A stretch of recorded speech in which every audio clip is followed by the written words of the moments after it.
লাখো কোটি শুকুর, লাখো কোটি সুজুদ যে মহান আল্লাহ তাআলা আমাদেরকে আল্লাহ তাআলার ঘর মসজিদের মাঝে জুমার সালাত আদায় করার জন্য আমাদেরকে আসার তৌফিক দান করেছেন। তাই মহান আল্লাহ তাআলার দরবারে দিল থেকে কালিমাতুশ শুকর আদায় করি, সকলে বলি আলহামদুলিল্লাহ।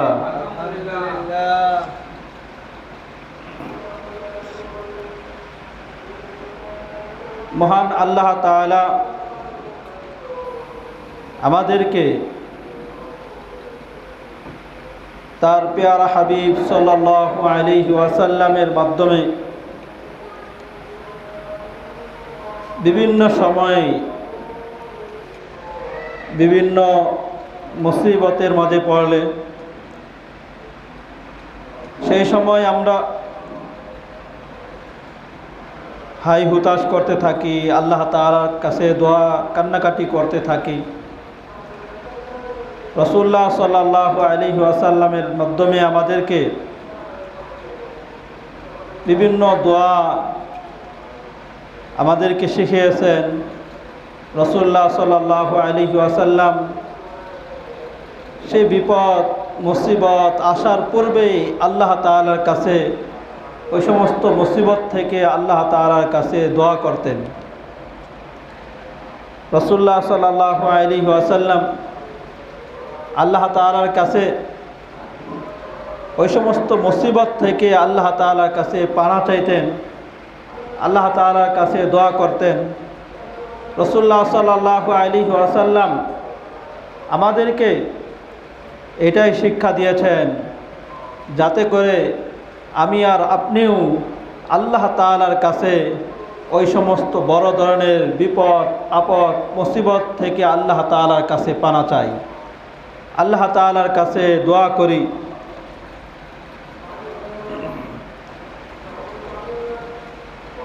যেমন বিভিন্ন জায়গায় আমরা শুনতে পাই যে আগুন লেগেছে, আরও বিভিন্ন ধরনের মুসিবত, যার কারণে মানুষের ক্ষতি হয় বেশি, মানুষ মারা যায় অনেক বেশি। সেই সমস্ত মুসিবত, বিল্ডিং ধসে পড়া, এরকম বড় ধরনের মুসিবত থেকে রাসূলুল্লাহ সাল্লাল্লাহু আলাইহি ওয়াসাল্লাম আল্লাহ তাআলার কাছে পানা চাইতেন।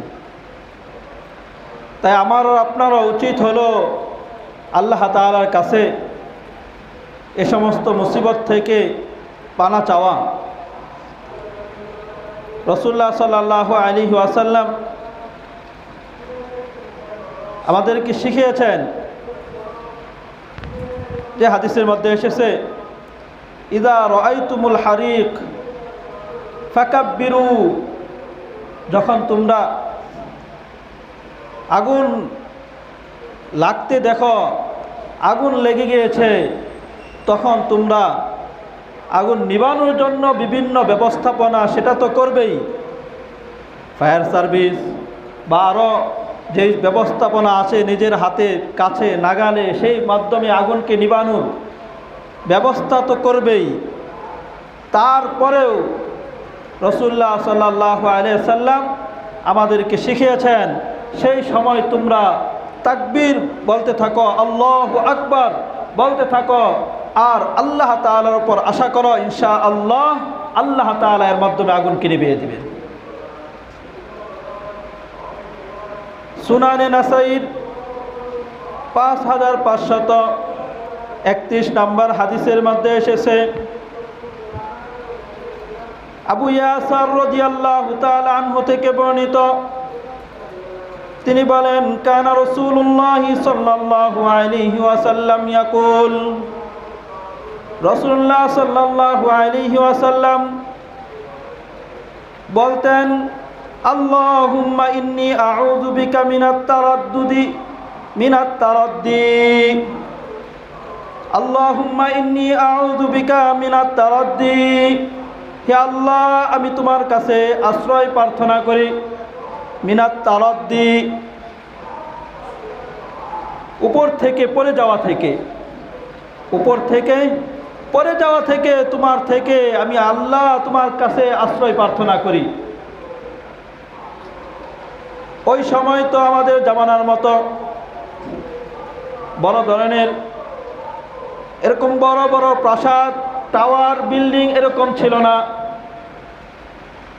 তারপরেও পাহাড়, উঁচু যে সমস্ত জায়গা আছে সেই সমস্ত জায়গা থেকে পড়ে যাওয়া থেকে রাসূলুল্লাহ সাল্লাল্লাহু আলাইহি ওয়াসাল্লাম আল্লাহ তাআলার কাছে আশ্রয় প্রার্থনা করেছেন, হে আল্লাহ তুমি আমাকে সেই উপর থেকে পড়ে যাওয়া থেকে তুমি আমাকে, তোমার কাছে আমি আশ্রয় চাই, তুমি আমাকে হেফাজত করো।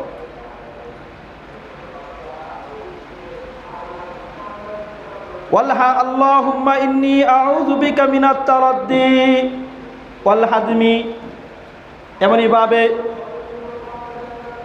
গড় ভেঙে পড়ে, গড় ভেঙে পড়ে তার নিচে চাপা পড়া থেকে,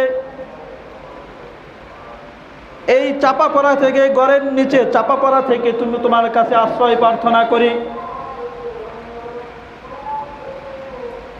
আমরা অনেকে আমরা দেখেছি যখন বিল্ডিং ছিল না, মাটির ঘর ছিল, তখন অনেক সময় দেখা গিয়েছে বৃষ্টি হওয়ার কারণে মাটির দেয়ালগুলো দুর্বল হয়ে যাওয়ার কারণে ওই দেয়ালগুলো ধসে পড়ে যেত, আর এর চাপায় অনেক সময় মানুষ, অনেক সময় প্রাণী পড়ে মারা যেত। আর আমরা তো এর পূর্বেও আমরা দেখেছি রানা প্লাজার ঘটনা, আমরা তো দেখেছি বিল্ডিং যখন ধসে পড়েছে তখন মানুষ এই বিল্ডিং ধসে পড়ার কারণে তার চাপায় পড়ে অসংখ্য মানুষ মারা গিয়েছে, শহীদ হয়েছে। রাসূলুল্লাহ সাল্লাল্লাহু আলাইহি ওয়াসাল্লাম আমাদেরকে শিখিয়েছেন যাতে করে আমি আর আপনিও এই সমস্ত দুর্ঘটনা থেকে আল্লাহ তাআলার কাছে আশ্রয় প্রার্থনা করি। মিনাত তারাদ্দি, উপর থেকে গড়ে পড়ে যাওয়া থেকে, ঘর ভেঙে তার নিচে চাপা পড়া থেকে আল্লাহ তাআলার কাছে আশ্রয় প্রার্থনা করেছেন রাসূলুল্লাহ সাল্লাল্লাহু আলাইহি ওয়াসাল্লাম। ওয়াল গরাকি, এবং ডুবে যাওয়া থেকে বিভিন্ন সময় আমরা তো শুনেছি বিভিন্ন সময় সমুদ্রের মাঝে, নদীর মাঝে এরকম বড় ধরনের দুর্ঘটনা হয়। সন্তান ঈদের সময়, ছুটির সময় তার বাবা মার কাছে ফোনে জানিয়ে দিয়েছে আমি আসতেছি, আমি বাসায় আসতেছি, বাড়িতে আসতেছি, রওনা হয়েছি।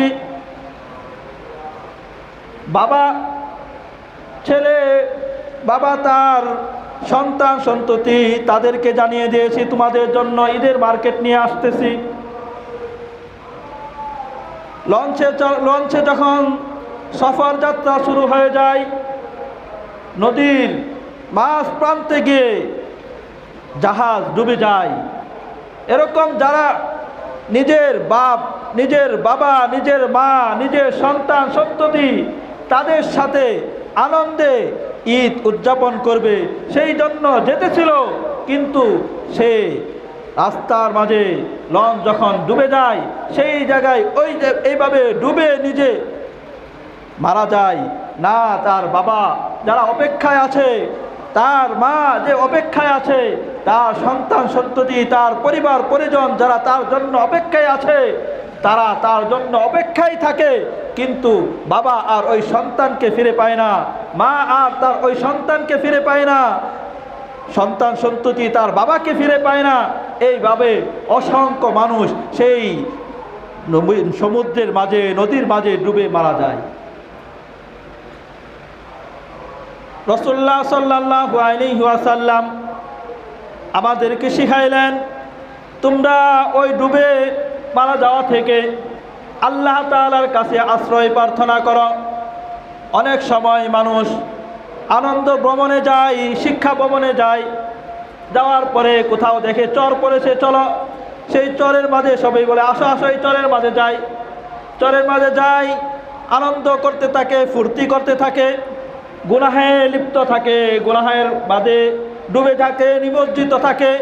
সেই সময় জোয়ার যখন এসে যায় সেই চরকে ডুবিয়ে ফেলায়, আর ওই সমস্ত মানুষকে সহ যারা গুনার মাঝে নিমজ্জিত ছিল তাদেরকে সহ ডুবিয়ে দেয়।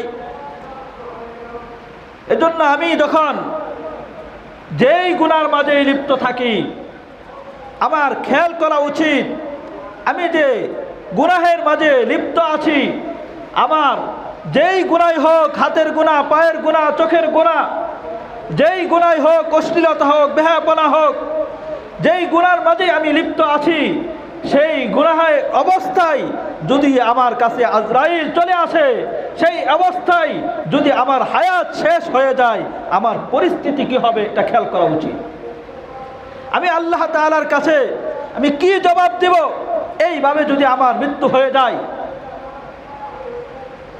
আল্লাহ তাআলা আমাদেরকে বোঝার এবং আমল করার তৌফিক দান করেন। সকলে বলি আমিন।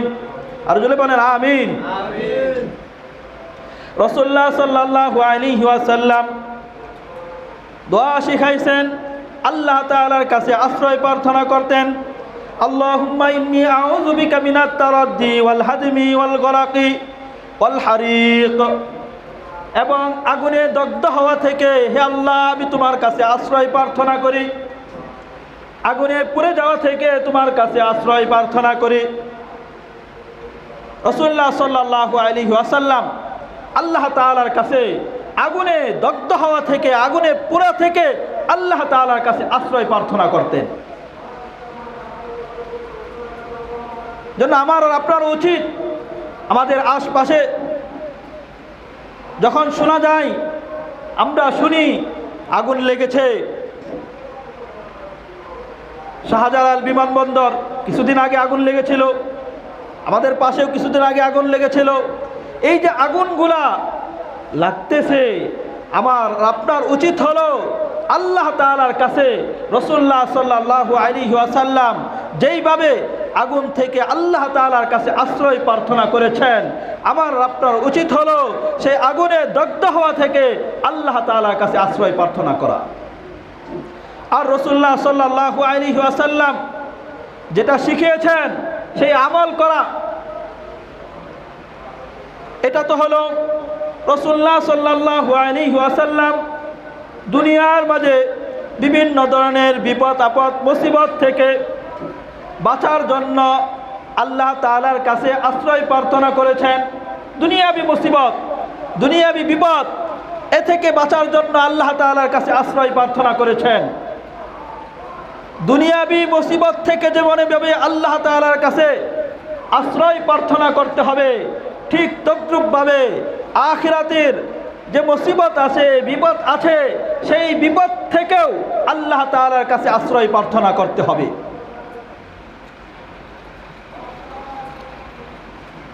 আল্লাহ তাআলার কাছে রাসূলুল্লাহ সাল্লাল্লাহু আলাইহি ওয়াসাল্লাম আশ্রয় প্রার্থনা করেন, আইয়াতাখাব্বাতানিয়াশ শাইতানু ইনদাল মাউত, মৃত্যুর সময় যখন চলে আসবে সেই সময় যাতে ঈমান হারা হয়ে তোমার কাছে চলে না যেতে হয়, সেই সময় যাতে শয়তান এসে বিভিন্ন চিন্তা, বিভিন্ন গবেষণার মাঝে ফেলে কুফুরির অবস্থায় যাতে তোমার কাছে যেতে না হয়, শয়তান যাতে ছু মেরে তোমার ঈমানকে চলে নিয়ে না যায়, এই জন্য আল্লাহ তাআলার কাছে আশ্রয় প্রার্থনা করা।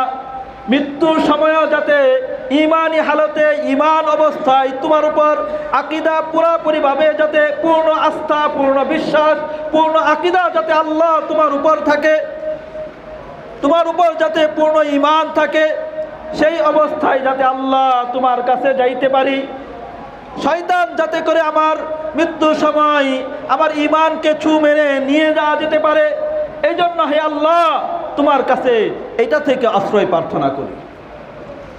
আইয়াতাখাব্বাতানিয়াশ শাইতান ইনদাল মাউত, মৃত্যুর সময় শয়তান যাতে ছু মেরে না নিয়ে যেতে পারে। ওয়া আউযু বিকা আন আমুতা ফি সাবিলিকা মুদবিরান।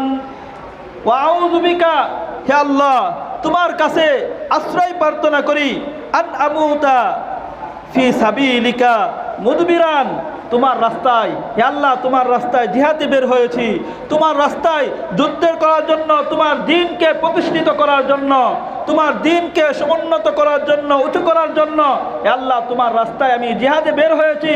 সেই অবস্থায় শত্রু যখন আক্রমণ করেছে, আক্রমণ অবস্থায় শত্রুর ভয়ে আমি যাতে করে পিছপা হয়ে যখন রওনা হই, সেই সময় যাতে আমার মৃত্যু না আসে হে আল্লাহ।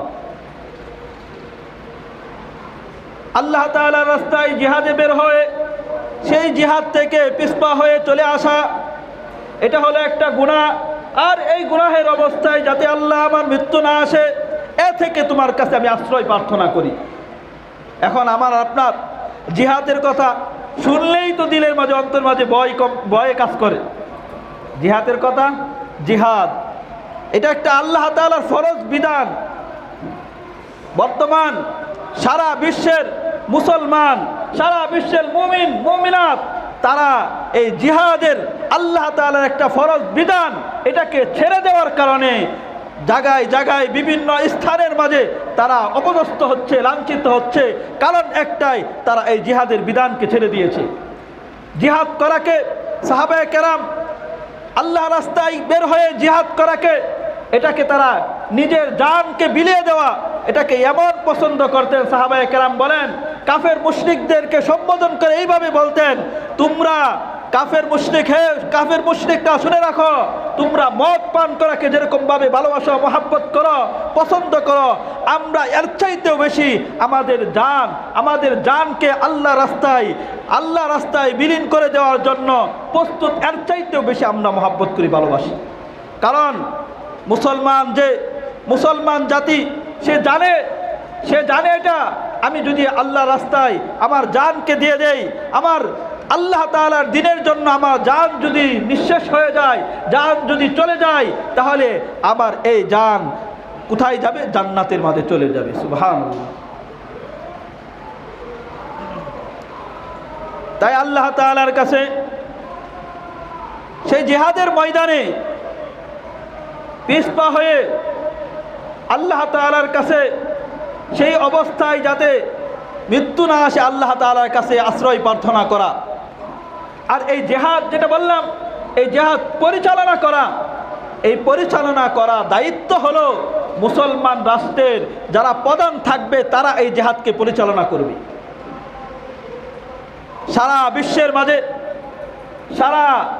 গোটা বিশ্বের মাঝে যত মুসলমান আছে, মুসলমান দেশের প্রধান যারা আছে, তারা সকলেই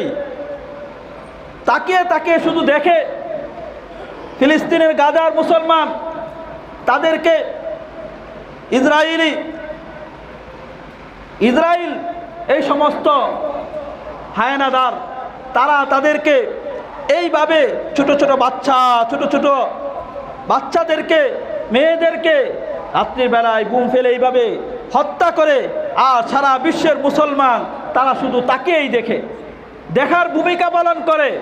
অথচ উচিত ছিল এই সমস্ত সারা বিশ্বের যত মুসলমান আছে, মুসলমান দেশের প্রধান যারা আছে, তাদের উচিত ছিল সকলে ঐক্যবদ্ধ হয়ে ওই দেশের যারা মুসলমানদের উপর এইভাবে হত্যা চালাইছে, তাদের বিরুদ্ধে জিহাদের ঘোষণা করা। তারা এটাকে ছেড়ে দিয়েছে। এই জন্য বিভিন্ন জায়গায়, বিভিন্ন দেশের মাঝে, বিভিন্ন স্থানের মাঝে মুসলমানদের অপদস্থ হতে দেখা যায়। মুসলমানদের উপর কাফের মুশরিক তাদের উপর চাপিয়ে পড়ে, তাদেরকে চাপিয়ে রাখে, তাদের উপর যা ইচ্ছা তাই বল প্রয়োগ করে, পুরো কিছুই বলে না, চুপ থাকে সকলেই।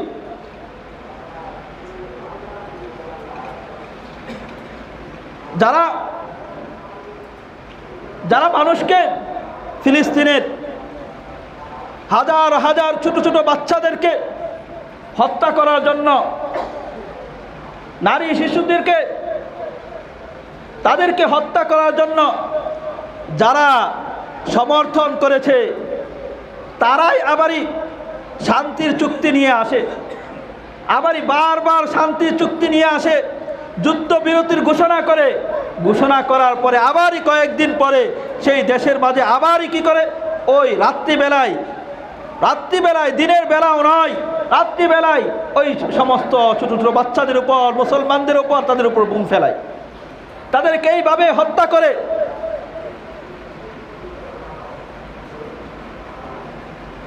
যারা বাহাদুর তারা কোনো সময় রাত্রিবেলায় এইভাবে যুদ্ধের মাঝে লিপ্ত হয় না। যারা বাহাদুর তারা কোনো সময় ছোট বাচ্চাদেরকে যুদ্ধ করে ছোট বাচ্চাদেরকে হত্যা করে না। যারা বাহাদুর তারা কোনো সময় মহিলাদেরকে হত্যা করে না।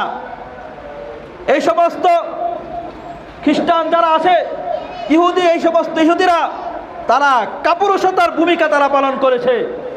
চুক্তি করার পরেও শান্তির চুক্তি নিয়ে আসে, যে হাজার হাজার মুসলমানদেরকে হত্যা করার জন্য সমর্থন জানায়, সেই আবারই শান্তির চুক্তি নিয়ে আসে। প্রবাদ বাক্য আছে, বিল্লি শত চুহা মারকর হজ কো রওনা হওয়া, যে বিড়াল শত শত ইঁদুরকে সে মেরে তারপরে হজে রওনা হয়েছে। শত শত ইঁদুরকে মারার পরে হজে রওনা হওয়া, এটা যেমন ঠিক তদ্রূপভাবে ওই আমেরিকার যারা সমর্থন করেছে ইসরায়েলদেরকে, তারাও ঠিক তদ্রূপভাবে ফিলিস্তিনে হাজার হাজার ছোট ছোট বাচ্চা মা বোনদেরকে হত্যা করার পরে তাদের জন্য শান্তির চুক্তি নিয়ে আসা, এটাও হলো এমন। তাদেরকে মারার পরে, মেরে সব কিছু শেষ করার পরে, ঘর বাড়ি সব তছনছ করে দেওয়ার পরে তারপরে শান্তির চুক্তি নিয়ে আসে। তোমাদের দ্বারা এই শান্তির চুক্তি মানায় না।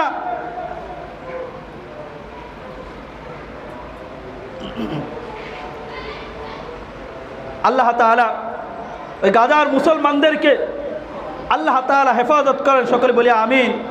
আল্লাহ তাআলা সমস্ত মুসলমান দেশের প্রধান যারা আছে তাদেরকে ঐক্যবদ্ধ হয়ে এই সমস্ত ইহুদিদের বিরুদ্ধে জিহাদে দাঁড়ানোর তৌফিক আল্লাহ তাআলা দান করে, সকলে বলি আমিন। জোরে বলেন না আমিন, আরো জোরে বলেন আমিন। জিহাদকে কি ভয় করেন? মুসলমান, কোন মুমিন মুসলমান কোন সময় সে জিহাদকে ভয় করবে না। যেটা বলতেছিলাম, রাসূলুল্লাহ সাল্লাল্লাহু আলাইহি ওয়াসাল্লাম আল্লাহ তাআলার কাছে আশ্রয় প্রার্থনা করেছেন, ওয়া আউযু বিকা আন আমুতা লাদিগা, হে আল্লাহ বিষাক্ত সাপ বিচ্ছু এদের দংশনে মৃত্যুবরণ করা থেকে হে আল্লাহ তোমার কাছে আশ্রয় প্রার্থনা করি। রাসূলুল্লাহ সাল্লাল্লাহু আলাইহি ওয়াসাল্লাম আমাদেরকে শিক্ষা দিয়েছেন যাতে করে এই সমস্ত দুর্ঘটনা থেকে আমি আর আপনিও আল্লাহ তাআলার কাছে আশ্রয় প্রার্থনা করি। উপর থেকে পড়ে যাওয়া থেকে, ঘর দোষে তার দেয়ালের নিচে চাপা পড়া থেকে, পানিতে ডুবে মরা থেকে, আগুনে দগ্ধ হওয়া থেকে, মৃত্যুর সময় শয়তানের যাতে করে ঈমানকে ছু মেরে না নিয়ে যেতে পারে তা থেকে, এমনইভাবে আল্লাহ রাস্তায় জিহাদে বের হয়ে তার থেকে পৃষ্ঠ প্রদর্শন করা থেকে, সেই অবস্থায় মৃত্যুবরণ করা থেকে, এমনইভাবে সাপ বিচ্ছু তাদের দংশনে মৃত্যুবরণ করা থেকে হে আল্লাহ আমরাও তোমার কাছে আশ্রয় প্রার্থনা করি, সকলে বলি আমিন। হে আল্লাহ আপনি আমাদেরকে হেফাজত করেন, সকলে বলি আমিন। জোরে বলেন আমিন।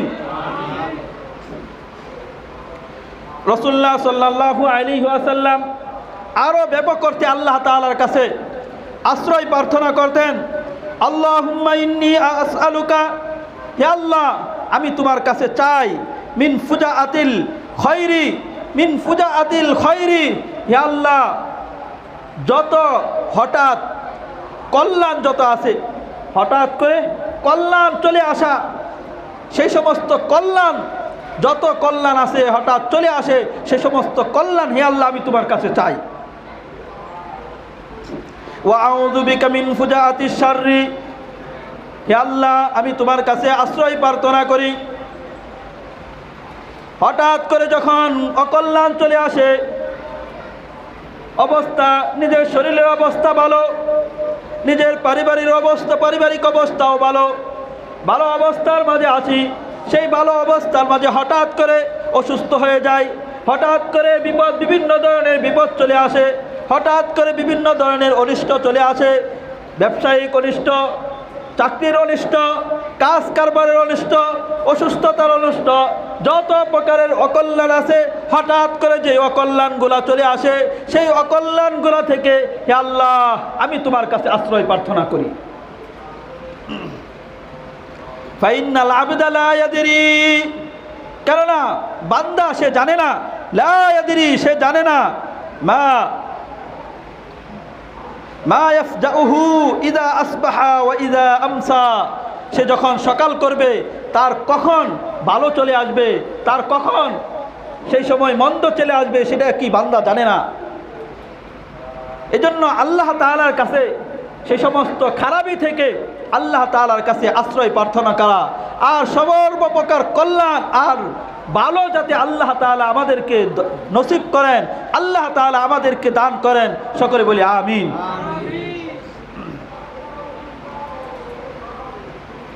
এই তো হলো একটা বিষয়, বিপদ আপদ মুসিবত আসার পূর্বেই আল্লাহ তাআলার কাছে এইভাবে প্রার্থনা করা, আল্লাহ তাআলার কাছে চাওয়া। আরেকটা বিষয় হলো, আমরা সূরাতুল আহকাফ থেকে কোরআনে কারিমের যে আয়াতে কারিমা তেলাওয়াত করা হয়েছে, আল্লাহ তাআলা সূরাতুল আহকাফের 29 নম্বর আয়াতে কারিমার মাঝে আল্লাহ তাআলা আমাদেরকে জানিয়েছেন, ওয়াইস সরফনা ইলাইকা নাফারাম মিনাল জিন ইসতামিউনাল কুরআন ফালাম্মা হাদারুহু قالوا أنصتوا فلما قضي ولوا إلى قومهم منذرين। আল্লাহ তাআলা বলেন, হে রাসূল আপনি স্মরণ করুন যখন আপনার নিকট নাফারাম মিনাল জিন, জিন জাতির একটি দল আপনার কাছে, তাদের অভিমুখী আমি করলাম, তাদেরকে আপনার কাছে পৌঁছে দিলাম। কি জন্য? তারা আপনার কাছে এসে ইসতামিউনাল কুরআন, তারা কোরআনে কারীমকে মনোযোগ সহকারে শুনেছে। ফালাম্মা হাদারুহু, যখন তারা আপনার কাছে এসে সেই কোরআনে কারীমকে শুনল, যখন তারা আপনার কাছে উপস্থিত হলো, ক্বালু আনসিতু, তখন তারা একে অপরকে তাদেরকে বলতে থাকলো, আনসিতু তোমরা চুপ থাকো। ফালাম্মা কুদিয়া ওয়াল্লাউ, যখন সে কোরআনে কারীম তেলাওয়াত শেষ হয়ে গেল, ইলা কওমিহিম মুনযিরিন, তখন তারা তাদের সম্প্রদায়ের কাছে গিয়ে, তারা তাদের কওমের কাছে গিয়ে, গোত্রের কাছে গিয়ে, ওই জিন জাতি তারা তাদের সম্প্রদায়ের কাছে তাদেরকে গিয়ে রাসূলুল্লাহ সাল্লাল্লাহু আলাইহি ওয়াসাল্লামের কাছ থেকে যে কোরআনে কারীম শুনেছে সেই ব্যাপারে তারা তাদের কওমকে সতর্ক করেছে। এটা হলো, এই ঘটনাটা হলো রাসূলুল্লাহ সাল্লাল্লাহু আলাইহি ওয়াসাল্লাম তায়েফে যখন গেলেন, তায়েফ থেকে সেই জায়গা থেকে মর্মাহত অবস্থায়, শরীর ক্ষত বিক্ষত অবস্থায় সেই জায়গা থেকে যখন ফিরলেন, ফিরে যখন নাখলা নামক স্থানের মাঝে রাসূলুল্লাহ সাল্লাল্লাহু আলাইহি ওয়াসাল্লাম অবস্থান করলেন, সেই অবস্থায় রাসূলুল্লাহ সাল্লাল্লাহু আলাইহি ওয়াসাল্লাম নামাজের মাঝে কোরআনে কারীম আয়াতগুলা তেলাওয়াত করতেছিলেন। সেই সময় জিন জাতি তারা যখন ওই জায়গা দিয়ে ফজরের নামাজে রাসূলুল্লাহ সাল্লাল্লাহু আলাইহি ওয়াসাল্লাম কোরআনে কারীম তেলাওয়াত করতেছিলেন, তখন জিন জাতি তারা যেতেছিল পাশ দিয়ে, তারা এই আয়াত কোরআনে কারীমের তেলাওয়াত যখন শুনল, তখন তারা সেই রাসূলুল্লাহ সাল্লাল্লাহু আলাইহি সাল্লামের নিকটে এসে কোরআনে কারিমের তেলাওয়াত শুনে তারপরে তারা যখন তাদের কওমের কাছে গোত্রের কাছে গেল, তখন গিয়ে তারা তাদের কওমকে, তারা তাদের গোত্রকে এই ব্যাপারে তাদেরকে সতর্ক করেছে। তাই আল্লাহ তাআলা বলেন, ক্বালু ইয়া কওমানা, ওই জিন জাতি যখন তাদের কওমের কাছে, তাদের গোত্রের কাছে গেল, তাদের কওমের লোকদেরকে, তাদের স্বজাতিদেরকে বলল, ইয়া কওমানা, হে আমাদের কওম, হে আমাদের গোত্র, ইন্না সামিআনা, আমরা শুনে এসেছি, কিতাবান, এমন একটি কিতাব আমরা শুনে এসেছি, উনজিলা মিন বাদি মূসা, মূসা আলাইহিস সালামের পরে যেটা অবতীর্ণ হয়েছে, মূসা আলাইহিস সালামের পরে ইনজিলও অবতীর্ণ হয়েছে, সেটার কথা বলেন নাই। সেটা উদ্দেশ্য নয়, উদ্দেশ্য হলো কুরআনুল কারীম।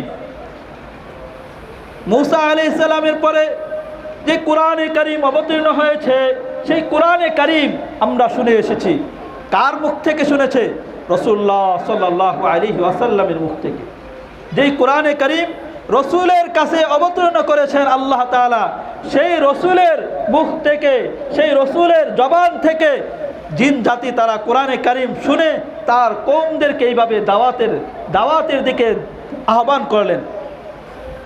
ইন্না সামিআনা কিতাবান উনজিলা মিন বাদি মূসা মুসাদ্দিকাল লিমা বাইনা ইয়াদাইহি, পূর্ববর্তী যে সমস্ত কিতাব আছে সেই সমস্ত কিতাবগুলাকে এই কিতাব সমর্থন করে, সত্যায়ন করে।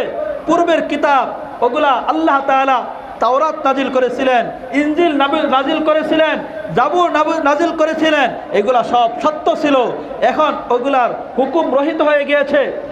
আর এখন বর্তমান জামানায় যেগুলা বাইবেল বলা হয়, এগুলা তো মানুষের বিকৃত করে ফেলেছে। আল্লাহ তাআলার পক্ষ থেকে যে নাজিলকৃত কিতাব ছিল সেটা আর তারা রাখে নাই।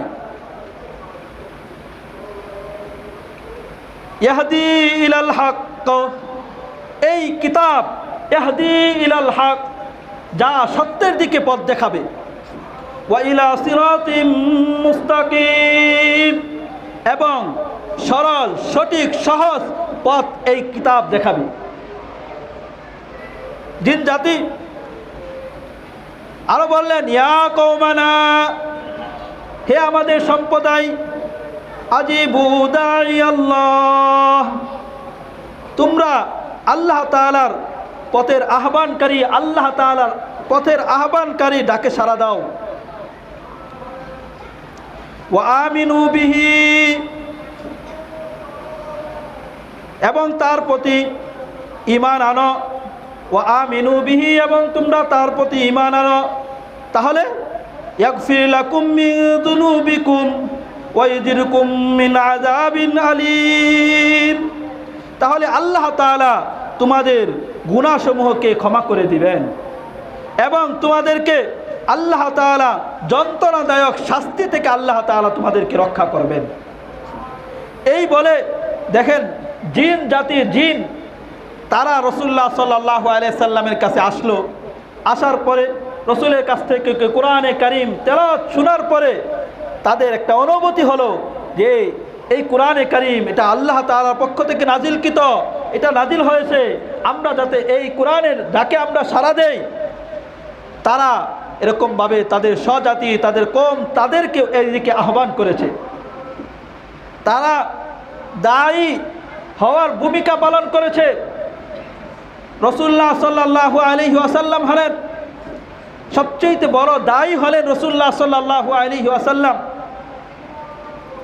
যারা আল্লাহ তাআলার দিকে মানুষকে ডাকে, আল্লাহ তাআলার দ্বীনের দিকে, আল্লাহ তাআলার হুকুমের দিকে দাওয়াত দেয়, আহ্বান করে, তাদেরকে দায়ী বলা হয়। জিন জাতি তারা তাদের কওমকে দাওয়াত দিয়ে, তারা সেই দাওয়াত দেওয়ার কারণে তারা দায়ী হয়েছে। দায়ী যারা হবে তাদের মাঝে রাসূলুল্লাহ সাল্লাল্লাহু আলাইহি ওয়াসাল্লামের সিরাত, রাসূলুল্লাহ সাল্লাল্লাহু আলাইহি ওয়াসাল্লামের আদর্শ তাদের মাঝে থাকবে। এখনো বর্তমান জামানায় দাওয়াত ইলাল্লাহ, আল্লাহ তাআলার দিকে দাওয়াত দেওয়া, তাবলীগ করার কাজ করে যে এই তাবলীগের মূল উসুল একটা হলো যে এলেম এবং জিকির, এগুলা উসুল আছে, এলেম এবং জিকির 6 নম্বরের মাঝে আছে, এলেম এবং জিকির লাগবে। এক সম্প্রদায়, এক দল, তারা বলে তারা দাওয়াতের কাজ করে, কিন্তু এলেম থেকে দূরে সরে, জিকির থেকে দূরে সরে, এলেম ওয়ালাদেরকে তাদের কাছ থেকে দূরে ফেলে নিজেরাইদেরকে দায়ী বলে দাবি করে। আমরা বলবো তোমরা সেই আল্লাহ তাআলার দেওয়া পক্ষ থেকে ওই সেই এলেম থেকে দূরে সেরে যদি তোমরা সেই দাওয়াতের মেহনত করো, তোমরা যদি সেই দিনের মেহনত করো, তাহলে তোমাদের এই দিনের মেহনত হবে গুমরাহির মেহনত, তোমাদের সেই দিনের মেহনত হবে পথভ্রষ্টতার মেহনত। তোমরা শুধু মানুষদেরকে গুমরাহির দিকেই নিয়ে যাবে। কারণ যেরকমভাবে দিনের জন্য এলেম জরুরি, ঠিক তদ্রূপভাবে এলেমের জন্য আমলও জরুরি। শুধু এলেম ছাড়া মানুষকে এলেম থেকে দূরে সরে নিজেদের মন গড়াভাবে মানুষকে আল্লাহ তাআলার দিকে দাওয়াত দিবে, এর দ্বারা শুধু মানুষদেরকে পথভ্রষ্টতার দিকে নিয়ে যাবে। আর সেই দাওয়াতের আরেকটা উসুল আছে 6 নম্বর মাঝে, একরামুল মুসলিমিন, অর্থাৎ একরামুল মুসলিমিন, অপর মুসলমানদেরকে সম্মান করা, অর্থাৎ ইসারের মাদ্দা। ইসার কাকে বলে? ইসার হলো সাহাবায়ে কেরাম যেমনিভাবে নিজের যে প্রয়োজন আছে সেটাকে রেখে অপর ভাইয়েরকে প্রাধান্য দিতেন। রাসূলুল্লাহ সাল্লাল্লাহু আলাইহি সাল্লামের আখলাক আর চরিত্র তাদের মাঝে নিজের মাঝে নিয়ে আসা, এটা হলো একটা অপর ভাইয়ের কাজে সহানুভূতির মাঝে এগিয়ে যাওয়া। কিন্তু যারা এই দাওয়াতের মেহনত করে আর মানুষদের উলামায়ে কেরাম, তালেবে ইলম, তাদেরকে হত্যা করে, তাদের শরীরের মাঝে বেতের আঘাত করে, তাদের শরীর থেকে রক্ত ঝরায়, এই সমস্ত লোকেরা তারা দাওয়াতের মেহনতের দায়ী হতে পারে না, এরা হতে পারে সন্ত্রাস। এরা কি সন্ত্রাস? এরা দায়ী নয়। আমাদের আশপাশেও, আমাদের কাশিমপুরের মাঝে এরকম কিছু আছে যারা এই বিভ্রান্তির মেহনত করে। আল্লাহ তাআলা আমাদেরকে সেই সমস্ত বিভ্রান্তি থেকে, সেই সমস্ত গুমরাহ দলের মেহনত থেকে আল্লাহ তাআলা আমাদেরকে হেফাজত করেন। সকলে বলি আমিন। আল্লাহ তাআলা সমস্ত উম্মতকে, আল্লাহ তাআলা সমস্ত জাতিকে আল্লাহ তাআলা এই গুমরাহির মেহনত থেকে হেফাজত করেন। সকলে বলি আমিন। যেটা বলতেছিলাম, রাসূলুল্লাহ সাল্লাল্লাহু আলাইহি ওয়াসাল্লামের কাছে জিন জাতি, তারা কোরআনের মর্যাদা তারা বুঝেছে। তারা কোরআনের মর্যাদা বোঝার কারণে রাসূলুল্লাহ সাল্লাল্লাহু আলাইহি ওয়াসাল্লামের কাছ থেকে কোরআন শোনার পরে তারা তাদের কওমের কাছে গিয়ে দাওয়াত দিয়েছে। তাদের কওমের থেকে তারপরে বিভিন্ন দল এসে রাসূলুল্লাহ সাল্লাল্লাহু আলাইহি ওয়াসাল্লামের কাছে ঈমান এনেছে। সেই জিন জাতি কোরআনের মর্যাদা বুঝেছে। ঠিক তদ্রূপভাবে ফেরেশতা তারাও কোরআনের মর্যাদা বুঝে। আল্লাহ তাআলা সূরাত বনী ইসরাঈলের ৭৮ নম্বর আয়াতে কারিমার মাঝে আল্লাহ তাআলা বলেন, আকিমিস সালাতা লিদুলুকিশ শামসি ইলা গাসাকিল লাইল। আকিমিস সালাহ, হে আল্লাহ, হে আমার প্যারা হাবিব, আকিমিস সালাতা লিদুলুকিশ শামস, সূর্য হেলে যাওয়ার অর্থাৎ দ্বিপ্রহরের পর থেকে আপনি নামাজ কায়েম করেন। ইলা গাসাকিল লাইল, রাত্র অন্ধকারাচ্ছন্ন হয়ে যাওয়ার আগ পর্যন্ত আপনি নামাজ পড়েন। দেখেন আল্লাহ তাআলা হুকুম করেছেন, আপনি কি করেন? সূর্য হেলে যাওয়া থেকে, কখন থেকে? জোহর, আসর, মাগরিব, এশা পর্যন্ত আপনি নামাজ আদায় করেন। এখন কেউ যদি বলে, শুধু কোরআনওয়ালা বলে, সব বলে যে কোরআনের মাঝেই শুধু ফায়সালা, রসুলের হাদিসের প্রয়োজন নাই, এমন যদি কেউ বলে, তাহলে তাকে কি করতে হবে? জোহর থেকে নিয়ে এশা পর্যন্ত লাগাতার নামাজের মাঝে লেগে থাকতে হবে। এর ফায়সালা কোথায় পাওয়া যাবে? রাসূলুল্লাহ সাল্লাল্লাহু আলাইহি ওয়াসাল্লামের হাদিসের মাঝে পাওয়া যাবে, রাসূলুল্লাহ সাল্লাল্লাহু আলাইহি ওয়াসাল্লামের সুন্নাহর মাঝে পাওয়া যাবে। রাসূল সাল্লাল্লাহু আলাইহি ওয়াসাল্লাম শিখিয়েছেন জোহরের নামাজ আদায় করো। এর মানে উদ্দেশ্য হলো সূর্য হেলে যাওয়ার থেকে রাত্র অন্ধকারাচ্ছন্ন হওয়ার পর আগ পর্যন্ত নামাজ পড়ো, মানে জোহর, আসর, মাগরিব এবং এশার নামাজ, এই 4 ওয়াক্ত নামাজের হুকুম আল্লাহ তাআলা করেছে। অনেক কিছু গুমরাহী দল আছে, তারা বলে যে কোরআনের মাঝে কোথায় আছে 5 ওয়াক্ত নামাজের কথা? আল্লাহ তো শুধু বলছেন তোমরা কি করো, নামাজ কায়েম করো। 5 ওয়াক্ত নামাজের কথা নাই, তাই আমরা নামাজ পড়ি না। সবসময় কি ঢোল নাটক বাজাবে আর বেদাতি যত কার্যক্রম আছে সব করবে, আর বলবে নামাজের হুকুম কই আছে? ওরা অন্ধ হয়ে গেছে, ওদের চক্ষু থেকে ওরা চোখ নাই। আল্লাহ তাআলা 5 ওয়াক্ত নামাজের হুকুম যে কোরআনের মাঝে আল্লাহ তাআলা বলেছেন, দেখে ওরা দেখে না। আকিমিস সালাত লিদুলুকিশ শামসি ইলা গাসাকিল লাইল, নামাজ কায়েম করেন আপনি সূর্য হেলে যাওয়া থেকে নিয়ে রাত্র অন্ধকারাচ্ছন্ন হওয়ার আগ পর্যন্ত। ওয়া কুরআনাল ফাজরি, এবং আপনি ফজরের নামাজে কোরআনে কারিমের তেলাওয়াত করেন। এই জন্য দেখবেন ফজরের নামাজে লম্বা কেরাত পড়া হয়, দীর্ঘক্ষণ 2 রাকাত নামাজ, কিন্তু তা পড়তে আবার দীর্ঘক্ষণ লাগিয়ে নামাজ পড়ার 10 মিনিট 15 মিনিট সময় লেগে যায়। ওয়া কুরআনাল ফাজরি ইন্না কুরআনাল ফাজরি কানা মাশহুদা, আপনি ফজরের সময় কোরআন পাঠে যত্নবান হন, কোরআন পাঠ করেন। স্মরণ রেখো যে ফজরের তেলাওয়াত যখন ঘটে, ফজরের নামাজে যখন তেলাওয়াত হয়, তখন ফেরেশতাদের সমাবেশ হয়। তখন ফেরেশতারা এসে সেই কোরআনে কারিমের তেলাওয়াত শুনে, সুবহানাল্লাহ। এই জন্য সেই কোরআনের মর্যাদা জিন জাতি বুঝেছে, সেই কোরআনের মর্যাদা ফেরেশতারা বুঝে। তাই যেই জায়গায় কোরআনের তেলাওয়াত হয় সেই জায়গায় আল্লাহ তাআলার সাকিনা নাজিল হইতে থাকে, সুবহানাল্লাহ। যেই জায়গায় কোরআনের তেলাওয়াত হয় সেই জায়গায় ফেরেশতারা এসে কি করে, বেষ্টন করে নেই। হাদিসটা মুসলিম শরীফের মধ্যে এসেছে, ফেরেশতা বেষ্টন করে নেই, সাকিনা নাজিল হতে থাকে।